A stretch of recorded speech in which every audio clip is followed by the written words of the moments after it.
We are under attack. We are most certainly under attack, ladies and gentlemen. But is it the government that's under attack or the people? I don't know.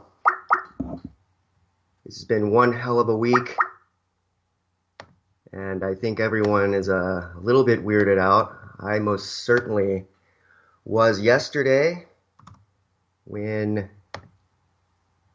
it became clear that someone was firing weaponry on congressmen at a baseball game. I mean, can they leave baseball alone, really? But I think it weirded people out so much because, well, I don't know. We're in uncharted times here, and because it doesn't fit any mold we've seen before, does it?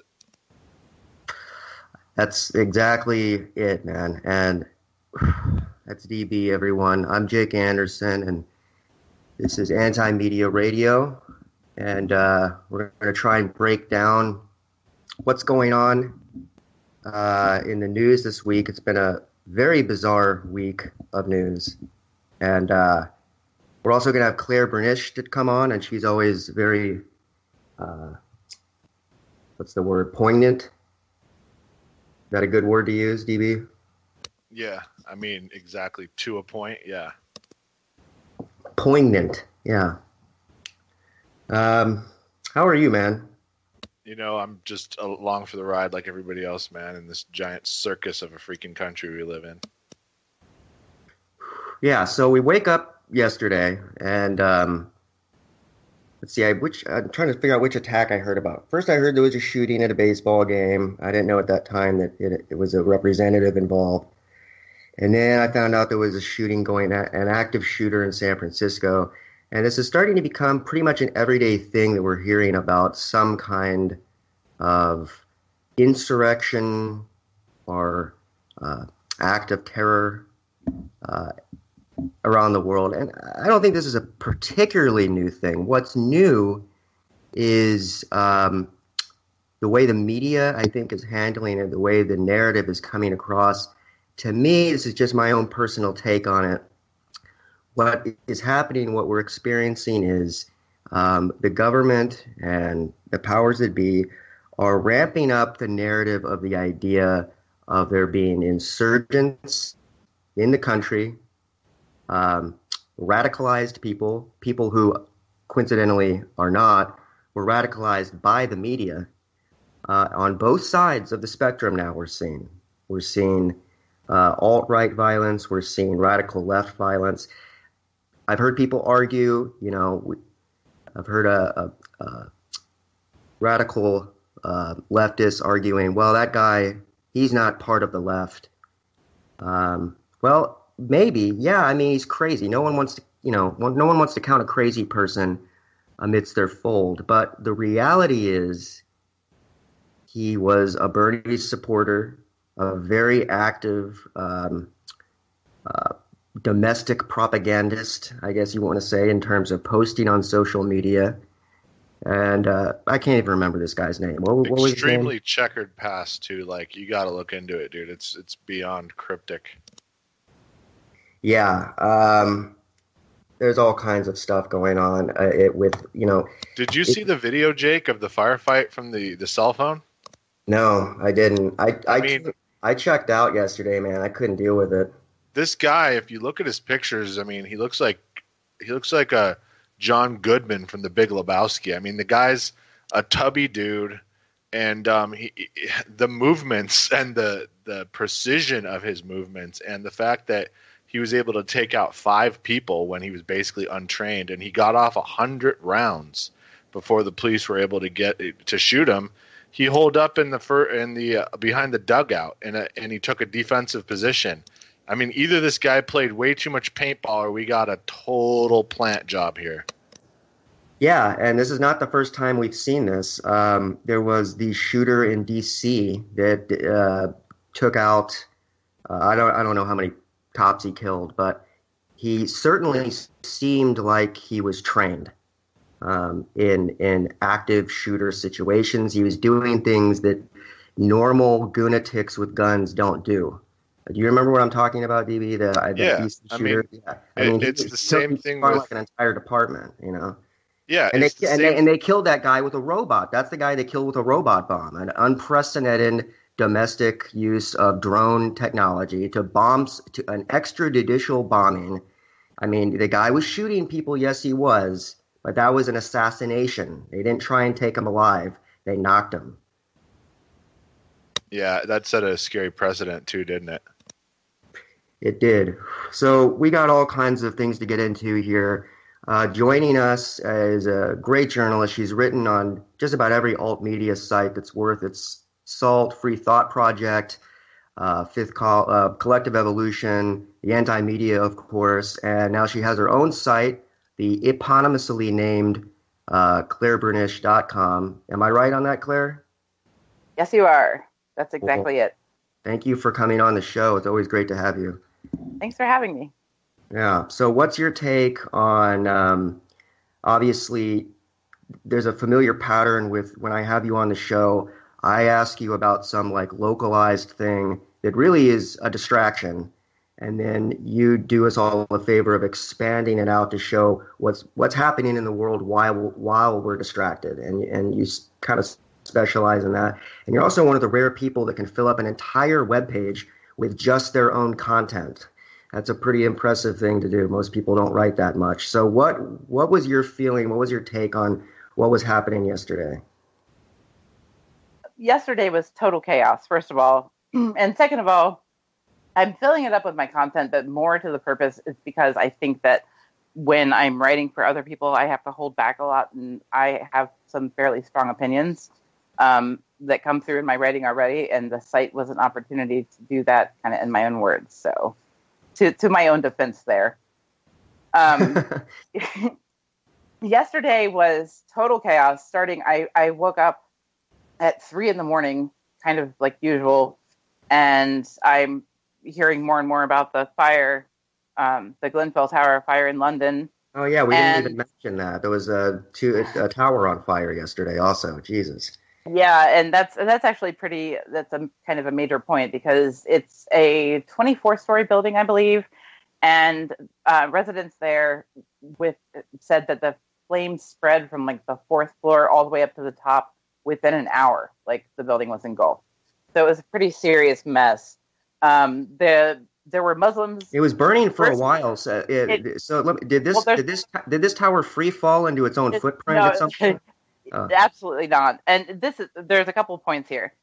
There was a mosque nearby where Muslims were celebrating Ramadan, the Ramadan holiday, and they were the first to really notice what was happening from the outside, and they rushed to help people and also called authorities and, generally did a really good job in being good community members for all the people who are doubters. And then, yes, the fire burned for over 24 hours. Completely just charred the building almost to a skeleton. There were areas where firefighters going in to investigate could not approach because they were either still alight or the structure had been damaged severely.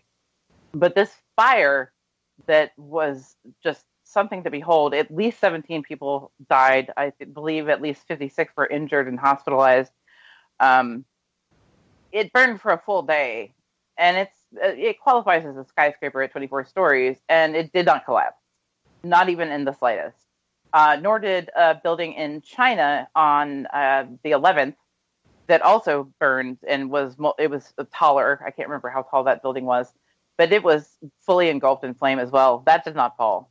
The address, I can't remember the exact title, but it's in Dubai. Was a very tall structure, I think 63 stories. It did not fall after being just completely engulfed in flames on New Year's Eve in 2015. And here we have Grenfell Towers, which, there is a huge political mess here because it didn't have the fire sprinklers or smoke alarms or anything else that could have helped people actually escape. And the residents have been complaining for at least 4 years that there were no good fire safety measures, and they were supposed to update it, and nothing ever happened. So there's a number of other circumstances here. But the building, nonetheless, had been newly remodeled, I believe, last year. And there was aluminum siding put on the outside, like aluminum panels. And it's believed that that possibly contributed to the fast, how quickly the flames engulfed the building. Nonetheless, the building burned. It's a charred skeleton, and it didn't fall. Yet, still, we have unanswered questions about World Trade Center Building 7, which went into free fall about 7 hours after a smattering of small office fires, which did not even fully engulf the building, apparently caused enough damage for it to collapse into its own footprint. So for anybody who might think that theories about what actually happened on 9/11 might be a little tinfoily for their taste, I would ask them all to examine all of the data about Building 7, and particularly in comparison to this week's fire in Glenville Towers and all the others that I've mentioned. Yeah, I wasn't expecting to get into this stuff, but I'm always delighted to do so, especially since you're bringing it up and you're pretty reluctant to talk about this stuff. I was thinking, why do you? I mean, this isn't even conspiracy theory anymore. And why do you spend £10 million to put on a flame accelerant? Well, look, the government could dispel 9/11 theories pretty quickly in with a single gesture if they released one frame of footage showing a plane about to hit the Pentagon. And we know the footage is out there because it's the most important military building in the world. Of course, there's constant surveillance on it. And they confiscated all the surveillance from surrounding areas. And we have not They wiped out Able Danger, dude. They wiped out an entire accounting department, and that's it. Right, and so they could settle this, and of course there's the WTC-7 thing, and so it's just so much easier. It's easier with Building 7 because the Pentagon and people can make arguments. I've seen sufficient arguments on every other aspect of that attack that can be at least reasonably refuted. Like I understand that. The one that literally cannot be explained is the collapse of Building 7. Yeah, about 7 hours after a smattering of office fires were apparently started. No plane hit that building, no damage from any of the other towers. Nothing hit that building. There was no reason for it to collapse. I have heard I have to mention here too, you have to remember that what was located in Building 7 were offices of the CIA, the Secret Service, the Solomon Smith Barney, the IRS. There are a number of government and banking interests in that building that suddenly were gone. So, that's about as far as I'll go into the tinfoil, but it's a very valid point, I believe. Yeah, it's pretty. It's. Let's not forget that I want to just bring this up because we have to admit yesterday was absolutely chaotic, as Claire mentioned, and we know without delving into supernatural that there is such a thing as chaos magic. Now, what culminated at the end of the night that you don't know about chaos magic? I know about chaos magic, but that was a pretty blanket statement to say like we can objectively say that there is a thing called chaos magic. I love it. I'm hoping we're chaos magic, dude. Go ahead. Speaking to a little more intellectual crowd than a normal podcast. Thank you. Yeah, beyond even chaos magic, there's chaos theory, which would also apply, for the record. Well, it's one and the same. It's just how to control the matrix through either technology or something else. But the thing is this, man. I sent this to you, Jake. I don't know, Claire, if it was something you knew about, but there was supposedly a dirty bomb in Charleston. Yeah, I heard about that. And supposedly this guy, George Webb, got arrested for a DUI for some other reason. So he ended up in jail, and he supposedly was a whistleblower, and he got, he got an anonymous source or something that gave him this info. But what I mean to say is, like, this stuff's getting super crazy, dude. Like the Awan brothers, I mean, we can go down a million paths, but what we've seen in America is the first time in a long time there was actual regime change. You didn't see any of this stuff when Obama we transitioned from Bush to Obama because it was the same cabal. Right, totally. And by the way, DB, I totally love chaos magic. I'm actually reading The Invisibles right now, which is an epic conspiratorial Grant Morrison novel that is essentially about reality being manipulated and whatnot. And I think I want to circle back around to the current times, or but I think what we can all admit, and some people won't even admit this, is that regardless of whether you think 9/11 was an inside job, regardless of whether you think that there is orchestrating events that foster chaos in society, that which allows them to clamp down with the state, it secures more power, regardless of whether you believe in that or not. Certainly, everyone can agree that there is a giant psyop going on that is disabling there to be an actual conversation and public discourse about 9/11, whether academically, whether through the media. People are just not allowed to talk about it anymore. I've personally been like berated by people who feel emotionally attacked when you bring these things up. And yet you look around at the world and all you see is just these very strange attacks and events that seem to be almost positioned to rile up the masses. And it's as though, we have been considered an enemy of the state since 9/11. Domestic propagandists of any kind, that's what they think of us. They think we're domestic propagandists. Obama literally used that phrase when he said that there is an epidemic of domestic propagandists trying to reshape the narrative and whatnot. I think, if anything, yesterday was a crude metaphor for the general public being considered the enemy of the state. Obviously, us three and many like us would never pick up a gun and shoot at anyone, much less a representative. But we are, many of us use weaponized text. Now, ironically, Claire, you pitch your site as non-weaponized text, which I think is, we can get into the definition of what weaponized text is, but the only way to fight back against some of this propaganda is with weaponized text. And yet here we all are sitting here and we are considered enemies of the state because we want to talk about this stuff. Now, this is not fascism yet, but we're definitely in a stage of extreme neo-fascism, and I'm just waiting for the other shoe to drop. I'm literally just waiting for martial law to go down. I think it's any day now there could be some domestic event that happens and they lock down 3 cities, or maybe next time it's bigger, they lock down 10 cities, and before you know it, they have a template by which they have pretty much complete control over us. Well, that was a bit of a spiel there. Amen.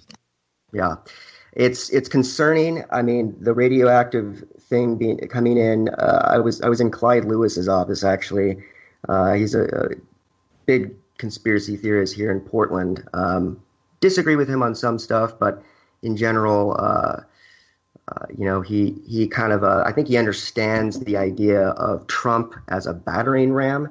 That I certainly hate Trump, don't at all, but there is a way of looking at what's going on as we are seeing a coup within a coup. The Trump winning was a kind of a coup, and now we're seeing the deep state clearly trying to dismantle this administration. Nothing has ever been more obvious than what is going on right now, and this is civil war. That's what this is. That's I don't know what other definition you can use for it. Then you have governments within the faction using weaponized factions of the state, including the media, including well, it hasn't gotten military yet. Some would argue. I would say it has. But, Claire, what do you think about, where do you think this is headed towards something even more epic? Do you think within the next 5-10 years, we're going to see some kind of possibly something even bigger than 9/11 that grants the state even more authority using surveillance and other kind of draconian things? I don't think there's going to be something more major than 9/11. I think that this is before 9/11, we kind of had a surreptitious placement of or curtailment of rights, I would say, more surveillance, less freedom across the board. 9/11 rolls around, the war on terror, and it began in earnest. The Patriot Act, all sorts of things with surveillance and kind of a shutting down of freedom in general. Right now, I would say because of the death of the empire, I mean, we are in the final stages of an empire cycle. It's just kind of the natural state of things. So things are more chaotic. Some things are more hidden and some are more in the open. And one general thing that's more in the open is that we are losing our rights at a more rapid clip than we ever have. And the general populace somnambulantly walks into this as if they do not care at all. Please give us more security. Please, yes, it's easier to take my fingerprint at the TSA or what. I mean, there are so many things. And granted, a lot of them are harmless and we're being tracked anyway on so many levels, it probably doesn't matter. But if you look around at what's happening, we have, a mass shooter on political people. So we're going to see a cordoning off of politicians from the public. Absolutely. More. Yeah, great. There will be a cordoning off as well of the press. We've seen that already happening. We know the Propaganda Act was, it's not called that, but it was essentially passed inside the 2017 NDAA. So mass media can't be trusted literally at all. So there's a cordoning off of the truth from the people as well. And we are seeing this rapid succession of crazy events. Like yesterday was a great example of that with, the shooting and Grenfell Tower, and it seemed like nothing would stop. There was also a decision on the Dakota Access Pipeline that was rather revolutionary. So many things are happening now that all of them are an excuse. If you look at the bigger picture and we look at the history of what has happened with the war on terror, all of them are an excuse to increase surveillance, to decrease rights, to make sure that things are tracked, but all done in the name of safety, security, and just of the utmost fear. And don't forget the law. Well, yes, of course. I mean, we don't even know at this point, and this even happened before Trump was sworn in, I think. We don't even know the meat in this country. Things shipped from overseas, we don't necessarily know where they come from, what farms they came from, or anything else. It can't really be tracked because all of those very, very vital tracking protocols were removed in the law this year. We have so many things happening all the time, and both because it's kind of the policy of shock and awe, where you throw all this at the public and maybe they won't notice, but also because the public has been made to be so afraid, not only of like the world at large, but of each other. Look at the division over the shooting. We are so willing now to just accept these things, or not us, not people who are actually aware of what's going on, but generally the somnambulant public, they just don't even know what hit them. They're like, yes, please make me safe. And yes, it's going to get worse. And I believe, yes, there will be more big attacks. I don't necessarily know that will happen in the U.S., but I think that what has happened in Syria with the blaming of chemical weapons attacks and things against Bashar al-Assad, we could find ourselves in World War III before anything has a chance even to go terribly wrong here. If you look at the big picture, and again, I'll take my tinfoil, you can see that there are testing of ports. There are changes in protocol with the TSA and with who can fly and with who is tracked and how they're tracked. There is an increase of security at the border. The people from the U.S. can no longer travel without a visa in Europe. There are a number of things happening as if that the country is preparing to go on lockdown for war. So all of the signs are there. It's all kind of converging very quickly, and it's all very scattered. And if you look at just a few aspects of it, it might not add up. But if you look at the entire picture, you can see it very clearly. Right. And we're also in an age in which unprecedented surveillance and tracking of our data. It's not just government, it's also corporations, the big media companies, yes. Google, Facebook, which are complicit in the censorship, which are also algorithmic censorship. And they're also complicit in... Go ahead. I'm sorry, I have to. The corporate thing is a very big deal because we just found out from documents revealed by The Intercept that people protesting Dakota Access Pipeline were tracked by Tiger Swan, which is an international mercenary security organization known for completely ethicless tactics. And they were tracked by Tiger Swan very relentlessly and very thoroughly. And Tiger Swan was coordinating with police on the state, federal, and local levels. So we already have that merging of corporate power in a very frightening way, because those people are armed with weapons and they are not accountable necessarily to the law the same way police would be.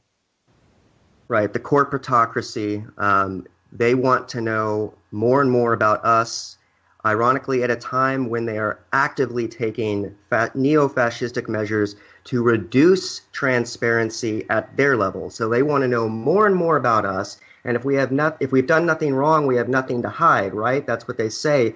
Yet at the same time, why doesn't that not apply to them? If you've done nothing wrong, why do you have nothing to hide? Why are you so scared of WikiLeaks? Why are you so scared of declassification of information? It's a supreme irony of the time we're living in.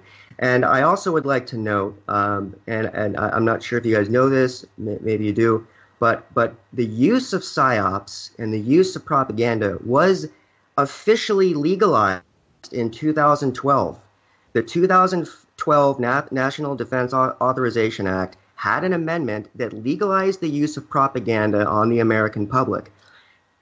Guess who reported this, interestingly enough? Michael Hastings reported this little bit. And Michael Hastings was a journalist who had gone very deep and was revealing some very incriminating information before his car took off on him, sped up to 100 miles an hour and crashed. And now, of course, WikiLeaks has revealed that the government has the ability to remotely control cars, smart cars, for the sake of assassinations. That was very clear within the latest Vault 7 WikiLeaks dump. And I think anyone who has researched the Michael Hastings case was interested in looking at that. But, of course, the major point here is that the use of psyops, the use of propaganda, and, of course, psyops includes white, gray, and black psyops. Those are the three categorizations of them. They're currently known as MISO, which is, I don't know, it's an acronym for some big long thing, but they changed the word for psyops because it was so stigmatized, because people were catching on to what they're doing, and now they call them MISO. But they have the legal right to trick the shit out of us now, deceive us, and of course they're going to do that. They don't make laws that they're not going to use, people. These are all World War II wartime powers that have never, ever been rescinded, just like Daylight Savings Time, just like the Postage Stamp Act, just like the Telecommunications Act. I mean, yeah, and just like the Espionage Act, which is, I believe, 100 years old today. Yeah, I mean, let's face it. If people really want to dig into it, they'll realize that we never actually came to a peace with the Third Reich. We actually never made peace with them because we bombed them. There was nobody left to make peace with. So whatever's left out there, and we can get into that some other time, but whatever's left out there with UFOs, and I know you love that, Jake. I mean, we're still legally at war. Yeah. Yeah, there's a... I guess to look at it in a positive light, we are really, DB, Claire, we are living through a very historic time right now. Not only are we at the cusp of major technological changes that are going to completely change the socio-political landscape in every way, and this includes automation, this includes virtual reality, this includes artificial intelligence, all these things that are going to just shred the current social landscape. We're also witnessing a time in which, right as the government is, the corporatocracy, this is not just one government, this is a synergistic link of different governments, different judiciary courts, different defense contractors and corporations all across the country. They are trying to establish more control than ever, while at the same time, groups like WikiLeaks and new encryption tools and cryptocurrencies are allowing for a new kind of decentralization and unlocking of information. This is an absolute information war that's going on, and it's overlapping with what appears to be a small, almost cold civil war that's going on in the government. This is unprecedented. This is just like, think back to the 80s where you had the Iran-Contra. I mean, yeah, there was an effed up shit going on in the 80s. Absolutely, but I don't think we've seen this level of social upheaval interconnected with government malfeasance since the 60s. And during the 60s, the deep state wasn't. I don't think it was solidified at that time. I don't think the corporatocracy really took over until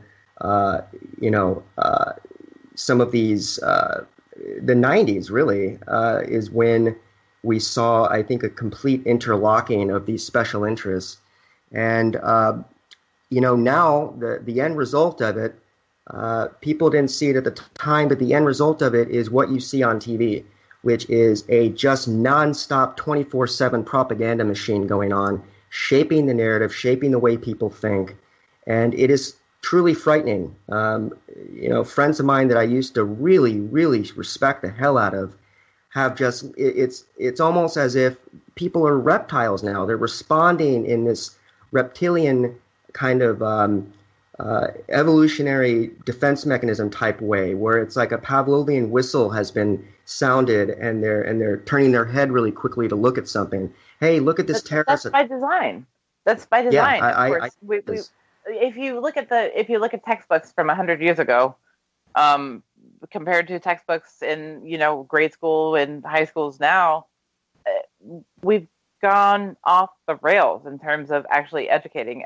There's a purpose to education in the traditional sense that I think is kind of unaddressed, and that is that it teaches routine. It teaches it kind of trains your brain to think in certain manners, and a lot of that has to do with logic and reasoning and process, and a little bit less not speculative, but a little bit less kind of amorphous. And when you're thinking on this logical and reasons level, then you also realize when things are amiss and awry, like with government and with your rights and things that weren't as they used to be. Instead of being as willing to accept things, if you're not looking at it from kind of an analytical perspective, then you're not really getting the whole picture. You're easier to spoon feed when CNN tells you that the Russians did it, or whatever propaganda is coming through the screen at the moment. When something like that happens, you're more receptive to it because you're used to thinking of it on a different level than if you can analyze it and see what might be wrong with the bigger picture. I think that the educational system in this country has gone downhill in a lot of respects. I don't have complete disrespect for it because I believe there are some values to advancements that we've made, but there is also some value in some of the traditional forms of education. And I think that has a lot to do with why people are so distracted and despondent and compliant. Right. I agree with you. And I do, I don't necessarily respect the overarching education system in America, but I personally, both my parents were teachers. I have friends that are teachers. There are a lot of people out there that are pouring, educators that are pouring their hearts and souls into trying to make a difference. And so, there are good people in every profession, except maybe the police department. I don't know.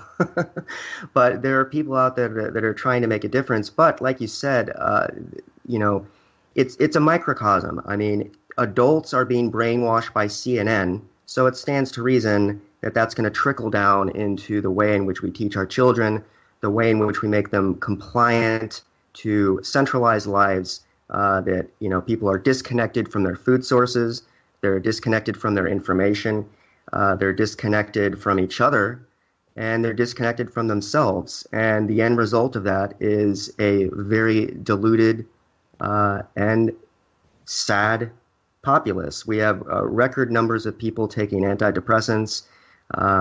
Jake, could I interrupt really quick and also Absolutely. ask this of Claire, because we live in very different parts of the country. If something were to happen tomorrow where food, water, and everything starts becoming hard to get, are you in a place where you'd feel like people would help each other, or it's just going to be a shit show? I think it'll mostly be a shit show no matter where anybody is, but the location where I am now, probably a little better chance than many of the places I've been. How about you, Jake? Yeah, it's hard to say with Portland. I mean, Portland is actually kind of ground zero of the Antifa versus alt-right battle. I mean, and I feel guilty that I haven't gone out and documented it. But dude, people are getting their asses kicked. They're getting their cameras broken. They're getting thrown in jail. There's a journalist the people that protested the inauguration. There's people facing 80 years in prison. I mean, did you guys see that? I mean, it's Yes, unbelievable. I covered that. I actually covered that for my site. That's insane. Yeah. I was right there when that happened. I was very, very, very close to that point, and I was trying to get to that location at the time those people were arrested. And they arrested something like 231 people. They kettled a city block because there was some minor property destruction all over DC that day. I mean, there were hundreds of thousands of people there when I was there.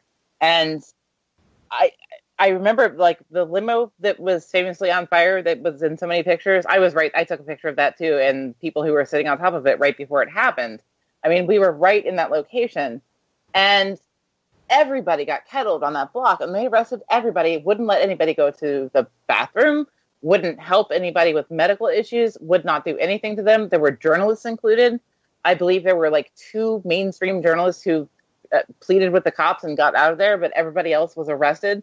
And the people who were, almost every single person in that group is facing between 70 and 80 years in prison. It's sick. For being at the scene. They have and I actually no forgot. evidence I forgot those that people. They have no evidence of any of those people being involved in any of the crimes that were committed in that city. They just made a mass arrest, which goes against everything in the Constitution and every bit of law that we have in this country. It is absolutely insane that hasn't been allowed to stick so far. And realistically, they probably won't serve, massive prison sentences, but their lives are being ruined financially and in other ways. And some of them could end up in prison. And, so the chilling effect has worked. I honestly don't want to go out into Portland. And I'm trying to circle back around to your question, DB. I just, I have things I want to do in my life, and I don't want my life to be completely fucked up because I went to you've been successfully dissuaded by what they're doing. That's right. The point. That's exactly what they want to happen. That is the total point. That is the state exerting its power. And you have someone like me who cares very much and would love nothing more. I have a new camera that's just awesome that I would love to go capture this footage. But, I don't know. It's this weird thing. I don't want to spend 50 years in prison. But so there's this scene in Portland here that is very, very it's kind of a scary city to be in. I live in a neighborhood where I do think people would, a very community-minded area, and Portland is wonderful for that. One of the reasons I'm here is just the kind of gardening community and all this stuff that I want to get involved in. I do think people would band together here. This is a very progressive city, and I think people would and do have the ability to decentralize and live off the grid if they needed to.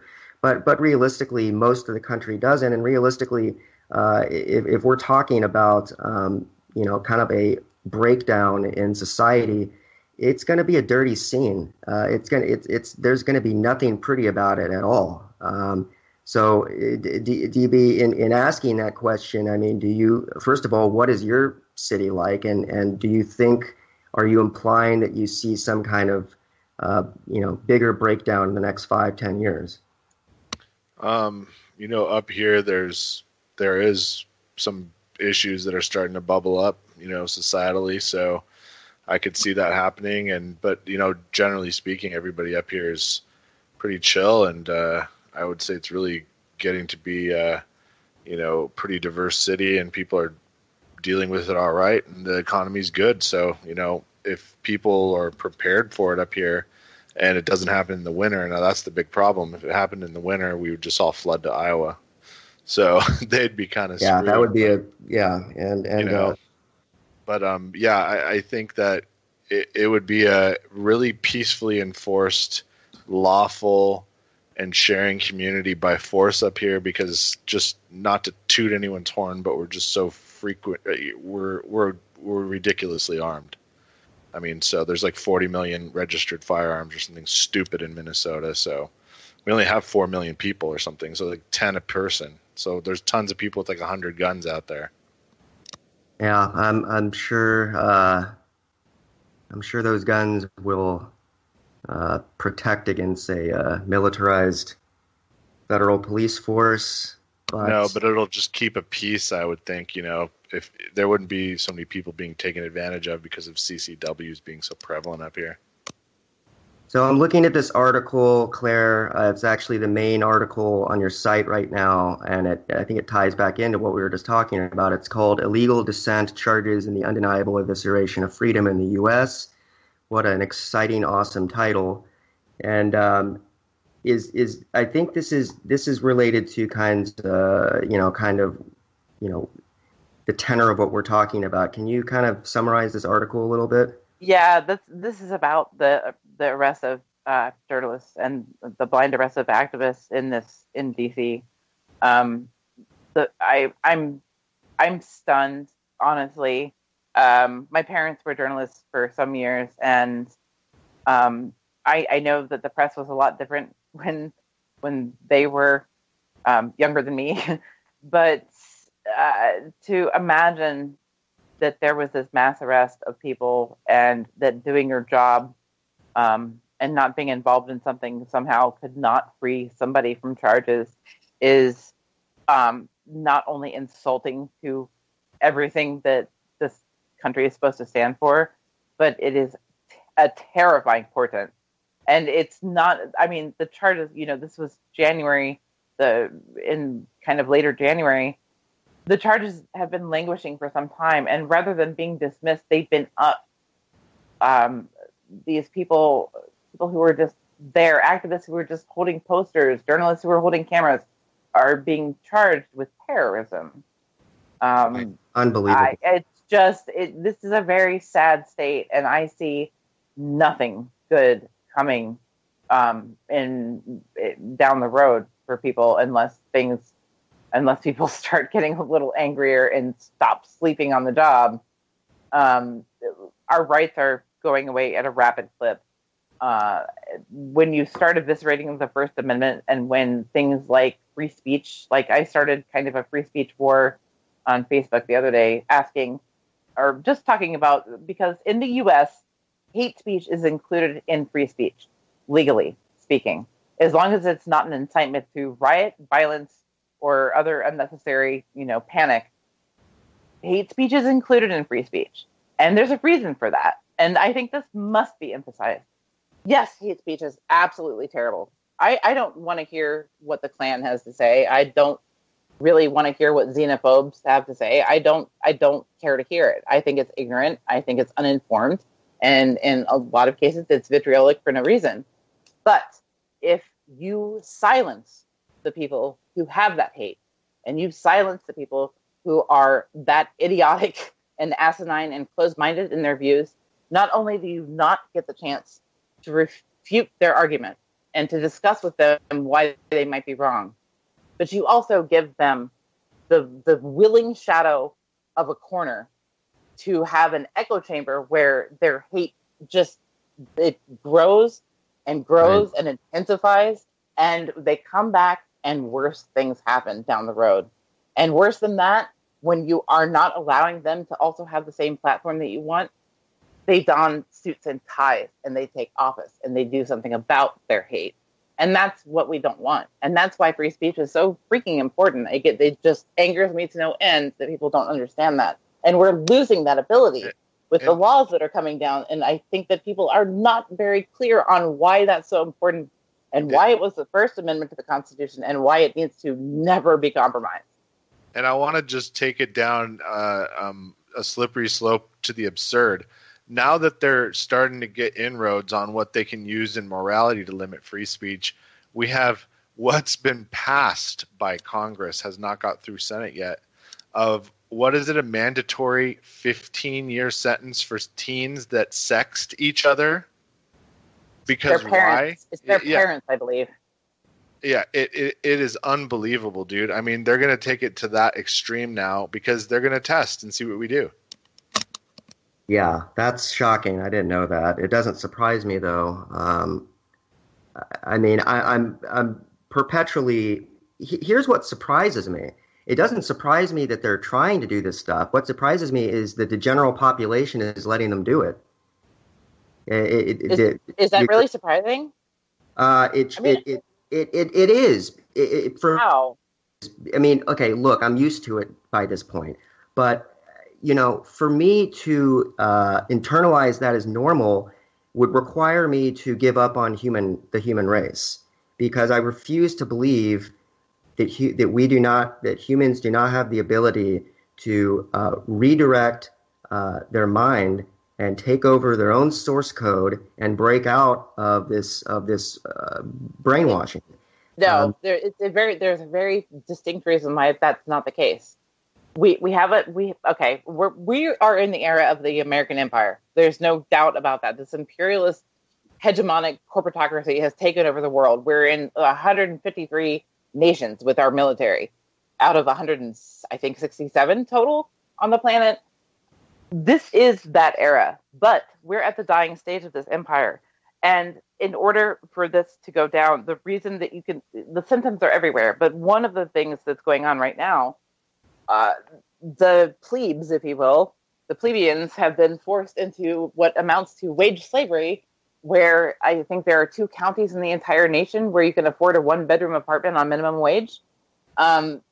We've been forced into this essentially wage slavery because of the stratification of wealth and the basically guaranteed corporate welfare program that's in subsidies and such.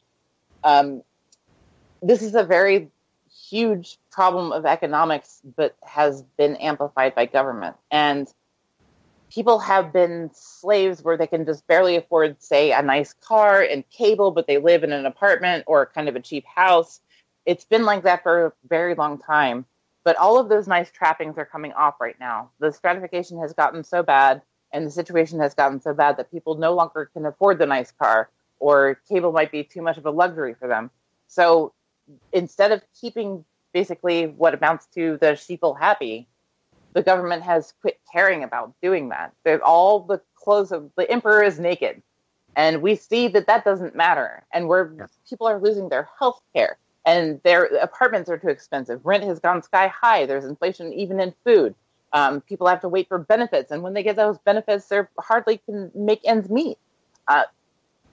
People are no longer wage slaves. They've become slaves to the state.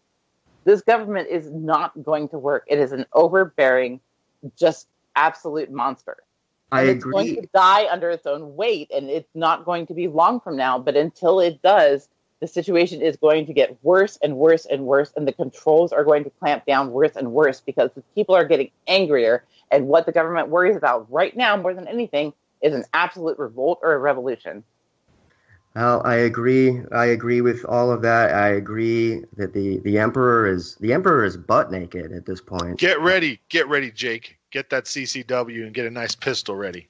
Yeah, that'll save you too, me. Claire. Although I'm sure Claire already has that covered. A pistol will save. I got a suicide vest for that. Just kidding.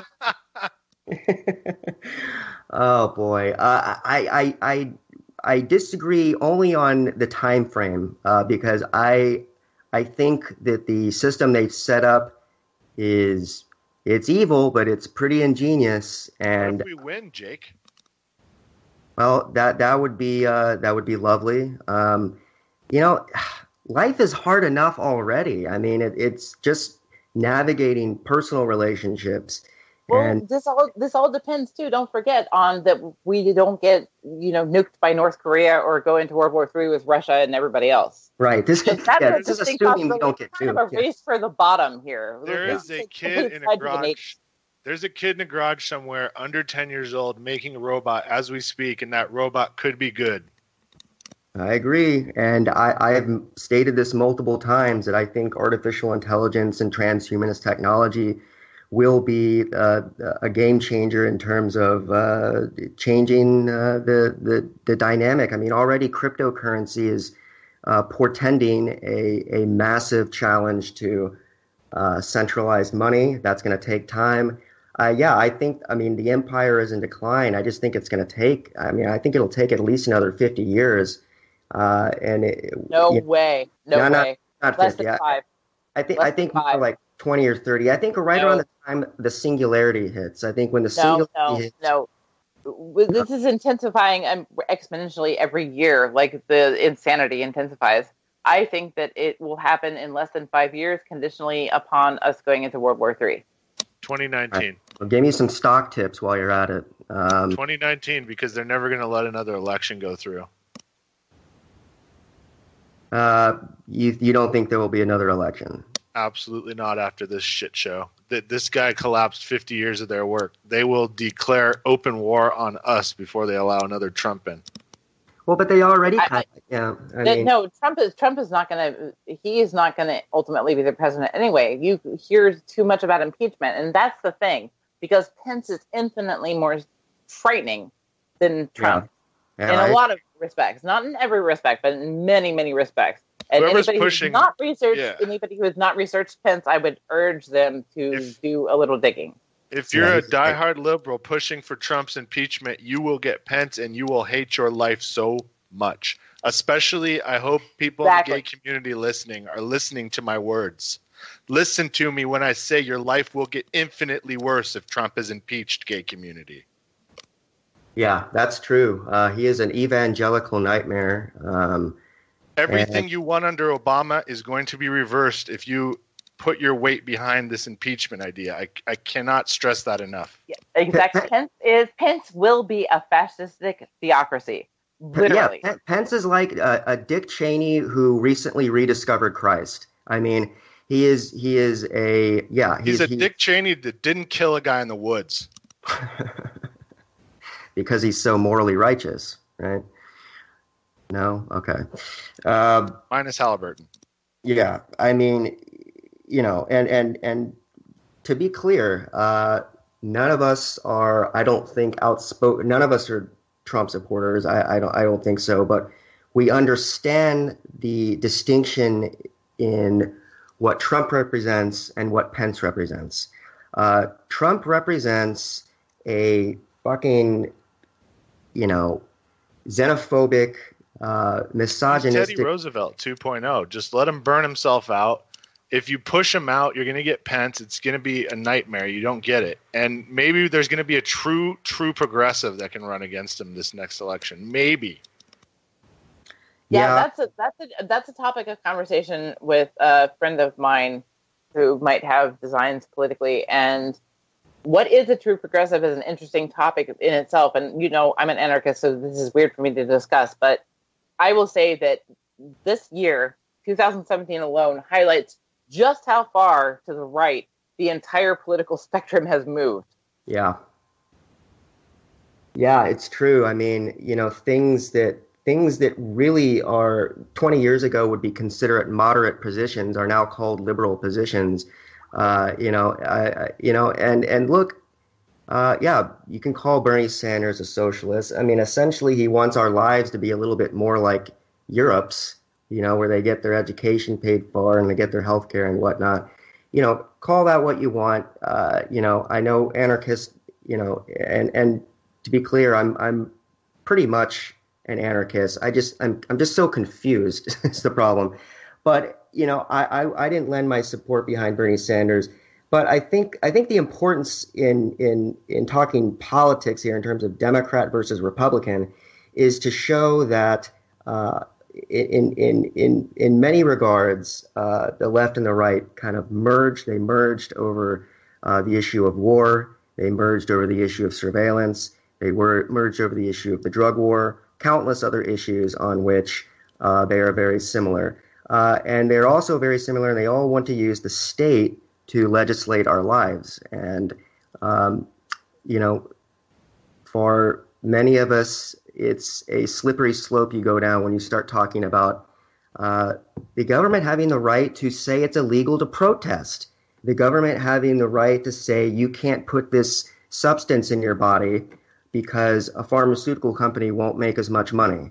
This is, these are very disturbing, disgusting things. There are people sitting in prison for the rest of their lives right now for selling marijuana, which is infinitely safer than alcohol, than Vicodin, which you can just walk right into a doctor's office and get. I spent 3 years telling a doctor I had a pinched nerve and getting bottles and bottles of Vicodin.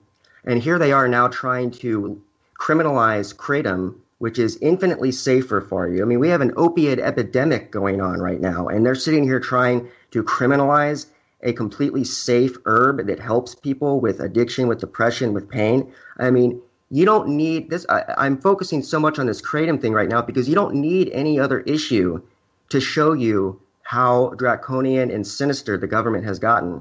And there are countless other issues. And I urge you all, we're up against it here, but I urge you all to go to clairebernish.com. She's an incredible journalist, intrepid, and a lot of incredible material on here. Just the top 5 articles are things that the mainstream media probably wouldn't talk about in a year, much less spend an article talking about. So everyone should like Claire Bernish on Facebook, go to her website, and read her articles. And of course, you can find her work all across the internet on pretty much every alternative media site, or a lot of the good ones. And I guess, any final thoughts here? I really wish people would stop dividing among groups where they don't need to. We need to stop dividing along political lines and realize that this fascist state is going to come crashing down on all of us very soon. I couldn't agree more. I personally am calling for a left-right libertarian progressive alliance that Ralph Nader and Ron Paul have advocated, unifying over issues like war, surveillance state, trade agreements. There is common ground between the radical left and the alt-right, and I'm slowly working on a piece about that. But we may not get a free anarchist state anytime soon, or anything like that. But let's try to fight back against this shit. Thanks for joining us, Claire. Yeah, Claire, thanks so much. This is live through the stereo. Go and let it blow through the stereo. I'ma let them know through the stereo. Yo, here we go through the stereo. This is live through the stereo. Go and let it blow through the stereo. I'ma let them know through the stereo. Yo, here we go through the stereo.